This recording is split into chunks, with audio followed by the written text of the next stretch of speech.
amazing Australians and the story of their lives. You're tuned to Lots to Chat About with Rosemary Peterswald. Hello listeners, and welcome to Lots to Chat About. I'm Rosemary Peterswald, and I'm delighted to say that my guest today is an incredible lady who I'm sure is familiar to you all. Sallyanne Atkinson, AO, is the first and only female Lord Mayor of Brisbane, former Senior Trade Commissioner to Paris and former Special Representative for Queensland in Southeast Asia. She was chairman of the Museum of Brisbane for many years, former president of the Council of Women's College at the University of Queensland, and is former chair of the Queensland Brain Institute and remains on the board. She is a member of the University of Queensland Senate, Walsing Matilda Centre in Winton, and the state government treating body. She is a very popular guest speaker and business mentor. She has 5 children and 14 grandchildren. Welcome, Sallyanne. Thank you, Rosemary. And we do have a lot to chat about, don't we? Absolutely. Sallyanne, you titled your fascinating book, which I just loved, I must say, No Job for a Woman. I can quite understand why you called it that. But first, let's go back to the beginning. Long before you had any idea you would be such a political force in a man's world. Or did you? You were born during the war in Sydney to an Irish father and Australian mother. And what many listeners may not know is that you spent parts of your early childhood in Ceylon, which is, of course, now Sri Lanka. I'm fascinated to know what life in Ceylon and Colombo was like at that time. Well, it was a very different life. It was a very different life from that which we found here in Queensland when we came here. It was very much the colonial era in Ceylon. We had servants. It was a very privileged life. I went to school there. I started school there. And then really it was my early beginnings of being interested in working or dealing with people of different cultures, because I was at a school which was mainly Sinhalese and Tamil girls, and they really treated the couple of Europeans in the school, in our class, as different. So that was sort of reverse racism from what we normally think about. But it was a very interesting experience, and I could certainly understand why. You say in your book that you remember the moment that you learned how to read. You couldn't remember the book, but you could remember the author. Can you remember that now? Well, depending on the age of our listeners, many people will relate to Mabel Lucy Atwell, who wrote wonderful books for kids. And my mother used to read to me and my younger sister, and after a while I knew the words off by heart. I knew the story off by heart, and I knew what she was reading off by heart. And then it was this one moment, and I was sitting under a tree in a park in Colombo, and I suddenly could match the words that I knew to the words on the page. And this is reading. And it must have been a bit like, I can't remember the name of the very famous German archaeologist who could suddenly read the words on the hieroglyphics in Egypt. And it was a lightning moment. And that's how it was for me, really.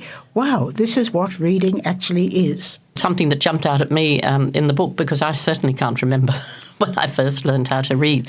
But we share something in common because, as I said, your father was Irish and your mother Australian, but you spent some time in Ireland, in County Sligo too, didn't you? Yes, in fact, my father was Irish from the north of Ireland, which many of my Irish friends here don't consider real Ireland, but it was. And Daddy felt very Irish, even though he was by definition a British citizen coming from Ulster. Of course. And we spent a lot of time in Sligo, where my grandfather had retired. He and my grandmother were separated, but not divorced, because divorce wasn't legal in Ireland back in those days, as far as I remember. No, it wasn't. But they lived separately, so I presumed they were. And I think it's interesting when you look at people of our age, and I know that I'm older than you, but I look at people of our age, and you go back over what by definition is a long life, in my case, 8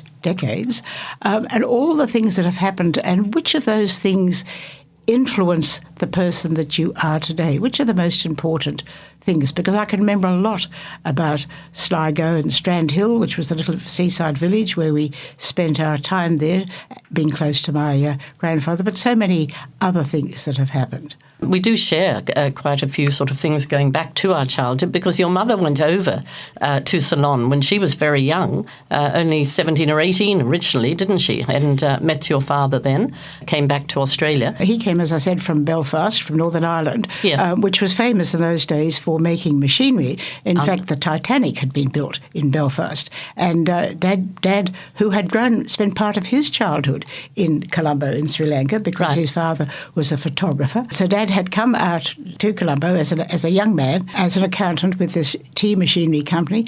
And my sisters and I debate this, but they think that she was sent to Colombo to meet eligible men, the fishing fleet, they used to call that. That's right. In fact, one Yeah. of my sisters has died recently, and her obituary in the Sydney Morning Herald said that my mother was sent to Colombo to get away from the attentions of Peter Finch.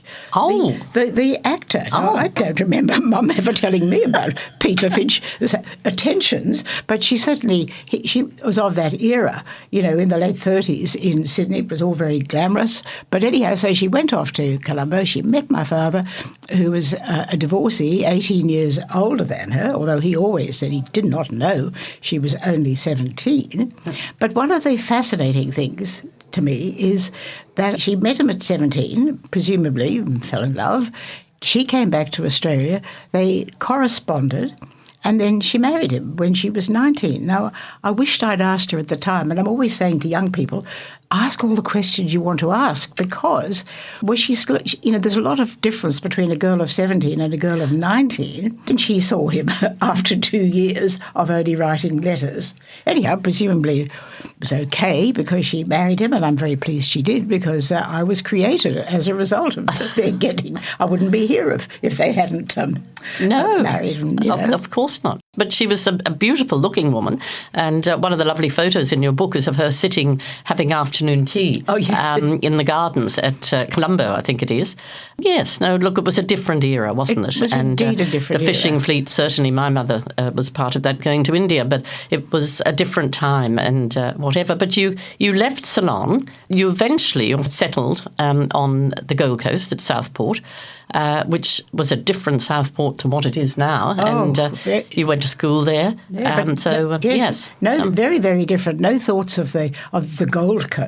Southport was a town. It was a very residential town. People from Brisbane came down for their holidays. But the reason we went there was because my father had met a woman who'd been on holidays at a place called Surfers Paradise. And Dad said, well, any place with a name like Surfers Paradise has to be okay. So up we went to Surfers Paradise, and then Mum saw these nuns in bathing boxes on the Broadwater, which, the nuns were not allowed to reveal themselves in costume. So she thought, there must be a school here. And there was St Hilda's Church of England girls' school, but not a nun to be seen. The nuns that she'd seen actually came from the Star of the Sea convent. So, right. Totally different. Just all mad, accidental stuff, which happened more then, I think, than now, because people can actually follow up on social media and on the internet and ring people up and say, make better investigations of decisions. But I'm always amazed that you have so many friends from your days at St Hilda's. And sadly, at the age we're all becoming now, some of them are going to higher places. But yes, it's a wonderful thing that school does for you on a lot of occasions, doesn't it? It gives you friends for life. I think so. I think one of the great things, and I've always found this when I've sort of connected with school friends, is that you don't have to start again. They know you as you are. They mightn't like you as you are, perhaps, but otherwise, well, they must, because otherwise they wouldn't be friends. But they can take you for granted. They know your background. It's a really very comfortable place to be. You're not trying to pretend you're something that you're not. You don't have to pretend that you're something that you're not. Exactly, because they know you through and through, don't you? If you've been sharing a dormitory or whatever with them. After school in St Hilda's, you then started working as a cadet journalist, didn't you, with the Courier Mail? Before that, I'd my mother, as many people of her generation, had to leave school at 14 because of the Depression. So she was determined that her daughters would finish their education and hopefully go to the university, which I did. and I was the first in my family, as many people of our generation were. And I went off to do French honours because that's what I was good at. But after about 6 months, I realised I was not a proper academic nor an intellectual, and I found sitting around in the library nice for chatting up boys, but not too good for actually getting anything really done. And so accidentally I got offered a cadetship on the Brisbane Telegraph. And many of your listeners will remember that the Brisbane Telegraph was an afternoon paper. It was a bit of a rag. I remember the Chief of Staff saying to us to remember that we're writing for 12-year-olds. Because that was the level, the level of intelligence of our readers. It was a very good lesson because it just meant write simply, write clearly, make sure that people can understand what you're saying. So, yes, there I was. Suddenly I was being a journalist. And again, you've got many friends from that time, haven't you? Well, one of the things I've discovered in life is so many of my friends that what I call my actor friends I see a lot of now, are people who were journalists. And it's not because we shared a typewriter together. I think it's because we have the same characteristics, and we're enthusiastic and inquisitive or nosy, perhaps, or whatever. But certainly, I feel a degree of camaraderie with people who are journalists. And in 1964, you got married. Oh, yes. And soon started a family, didn't you, at that we stage? Did, sort of 9 months, almost after the day. In those days, it was up the Isle of Virgin and down the Isle pregnant. 9 months later, almost, I had my first child, and then 13 months after that, I had my second child, and then 13 months after that, my third child, and then I actually think I realised what was causing it. Oh, so I could be more sensible. But whilst all that was going on, you were living in Scotland for a while. Yes, my husband was a neurosurgeon. Well, he was not a neurosurgeon then, but he went off to Scotland. We all went to Scotland for him to train as a neurosurgeon, and fairly sort of tough times, a cold water flat, no washing machine, no hot water. But of course, it was hard at the time, but I always knew it was not going to last, and that I'd be coming back to Australia into an easier life. But a very interesting time, and a very formative time too, understanding how some people have to live.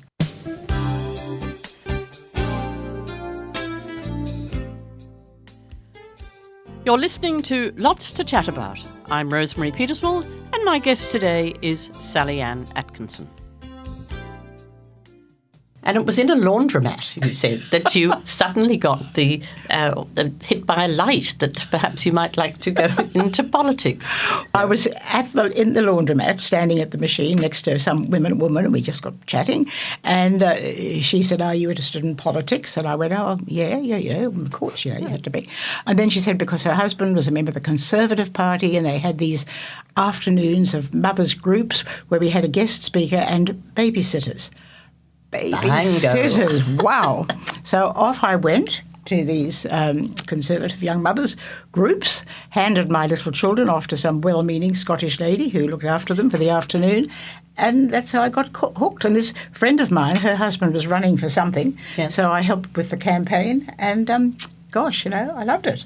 And sort of that was it, really. St. Paul on the road to Damascus had nothing on me. Oh, so true.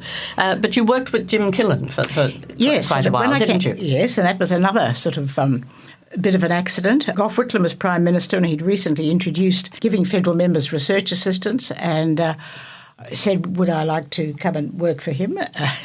Sitting beside him at some lunch somewhere, and I said, oh, no, look, I've got 4 small children. At that stage, I don't really want a proper job. And he had this, the immortal phrase, give it what you can, dear lady, give it what you can. Oh, so it was a lovely part-time job, and once again, I got really interested in the practical side, because though I was supposed to be his research assistant, and I did lots of research for him, but because he was Minister for Defence, and in Canberra, a lot of people came into his electorate office with their problems. Right. So I found myself being a bit of a social worker, and I really enjoyed that. So that was another thing that I liked about politics. Yes. You know, the idea that, which was very similar to journalism, really. You listened to people's stories and then you sort of wrote them all down and sent it off to whichever government department was going to fix it, hopefully. And from there, you decided to stand for the council. Yes, I did. Well, then we built a new house and moved into a street at Indooroopilly, and I guess, once again, like the washing machine story, a drain pipe at the top of our street burst, and because we were the first house of the street, it was the top of a hill, we were most affected. So people said, well, you go and see what you could do with the council, and it was a feeling of great triumph that I actually fought my way to the head of the water department and my pipe needs to be fixed and oh gosh, what? This is power. And then by chance, the alderman for that seat, because councillors in those days were called aldermen, was going to retire and people said, oh, you know, have a go. And then, of course, people would say, but you'll never get it because that's no job for a woman. And because this particular seat, the ward of Indooroopilly, was the safest Liberal seat in the council. Back in the days when Clem Jones won 20 out of the 21 council wards, the only one he didn't win for the Labor Party was Indooroopilly. Oh, okay. But interesting, and what a different time. I mean, so when I won pre-selection against 8 people, the criticism, you know, you're keeping a good man out of a job. My Labor opposition, who was a nice man, but he was a bachelor, one of his campaign slogans was, how can a mother of 5 children possibly represent us in the council? And my comeback was, well, how could a man who's never had any possibly know?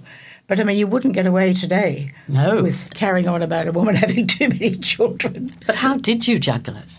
One of the things I learnt early on in my adult life was what I was not good at. And I think understanding what you're not good at is really as important as understanding what you're good at. Yes. And I realised that I was not really terribly good at housework. And I understand that. Yes. But so I thought, well, the solution to this is to go and get a job and pay somebody else to do it. Good idea. I always had paid domestic help. I don't understand why young women, I know a lot of women who are earning quite, substantial amounts of money, but don't want to employ a housekeeper. Well, we did. And Lee, my husband, had been used to having full-time domestic help in his house growing up, so he was quite happy to have somebody living in. And I've been used to that too, so no, it all worked. Particularly when you went on in 1985 to become the very first female, but the only female Lord Mayor of Brisbane. So you certainly would have needed some help at that stage, I imagine. I did. And, of course, it was the generation where men were not expected to help. You know, if you want to go and do this, that's fine. But I'm always surprised, Rosemary, that no, there hasn't been another female Lord Mayor since. I'm amazed at that as well. Yes, because that's what, 85, do the maths, it's, a long time ago. What really brought it home to me was actually walking through the town hall and seeing that there is a lovely photo of you, I might add, but you are, as you say, the only woman there. Interesting, because it's a city hall, and Brisbane is the only city in Australia which has city hall. So when you think about it, Sydney Town Hall, Melbourne Town Hall, Adelaide Town Hall, Perth, but we are a city hall because back in 1925, that's when the Greater Brisbane was formed. And we were a proper grown-up city, not a combination of lots of little councils. We were an amalgamation of the 25 or so smaller councils that there were. And we built City Hall as appropriate for a city. Exactly, but which made your job, I would imagine, even harder, having such a large area and such an amalgamation. No, I don't think so. Many cities in Australia, like Sydney and Melbourne for a start, have lots of smaller councils.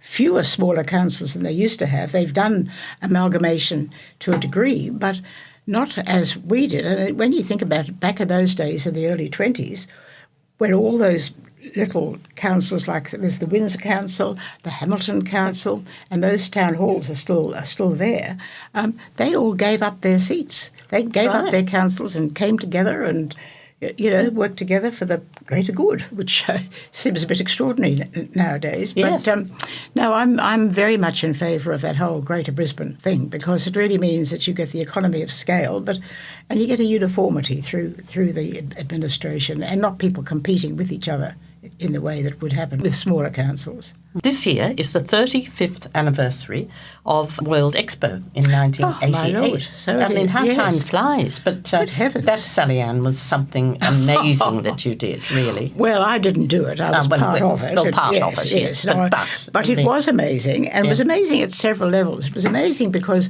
people in the rest of Australia, Brisbane, where we used to be put down, the Cinderella State, all these, the Great Southern put down and come from Brisbane. Oh, goodness, you speak quite nicely too, sort of thing.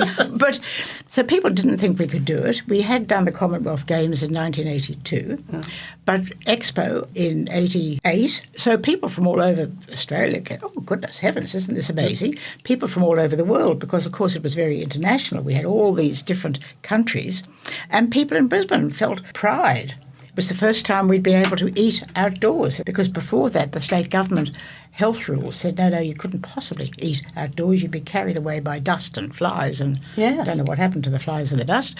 But it really was a proper coming of age. I always remember that a city council bus driver saying to me how I never need to go overseas now because the whole world has been on my bus. Oh, how lovely. Yes, with all these different people from different places. And the greatest fun for me was that every day at Expo was a national day.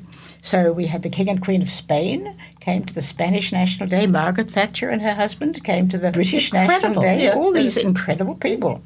And there was a lunch, and of course, as Lord Mayor, I had to go.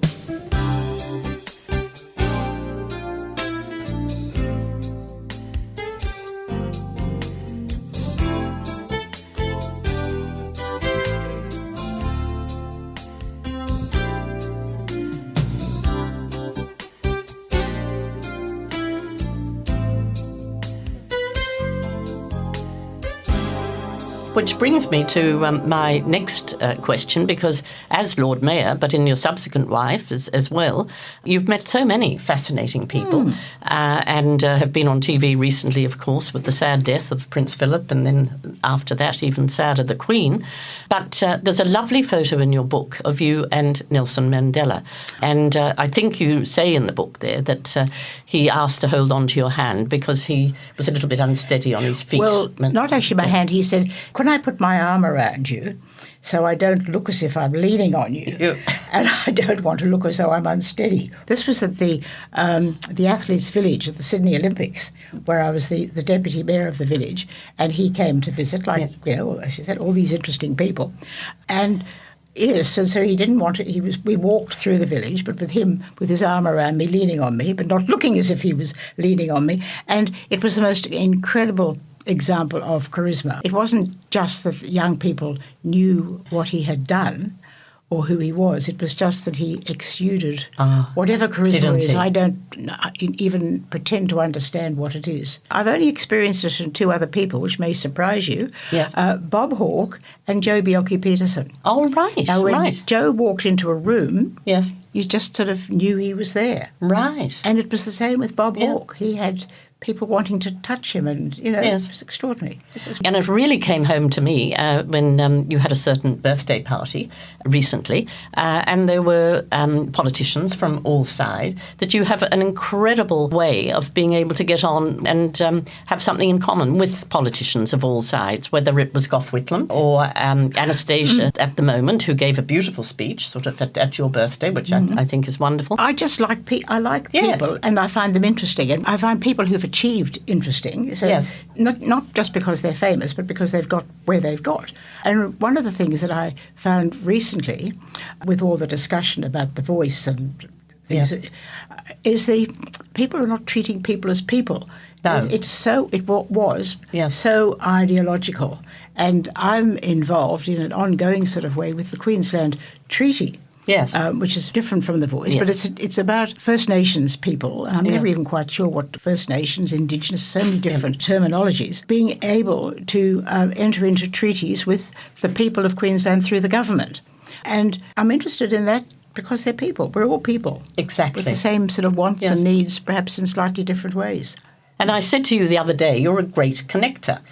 You've got this wonderful way of being able to work out whether people will get on with other people, and particularly in my case, and I know in many other cases, you manage to connect people there. Only people that I like in that case, to connect them with people I think they would like because I like them. Yes. You've got 5 children and 14 grandchildren. You've got a new love in your life, which is Pappy. Oh, yes. Pappy is my dog, who is very, very sweet and devoted.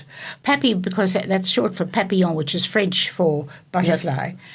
He's gorgeous, I might add. Yes. Butterfly, but he's a cross between a Chihuahua and a Jack Russell. And surprisingly, I had never had a dog before. But I'm amazed at how many boards you still are on, particularly as you mentioned the treaty. Sometimes when we talk, you're in very remote places all over Queensland. Yes.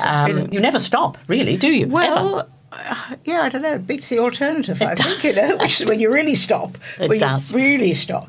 But I'm doing what I like doing. And I'm sure everybody benefits by all that you're still doing, Sallyanne.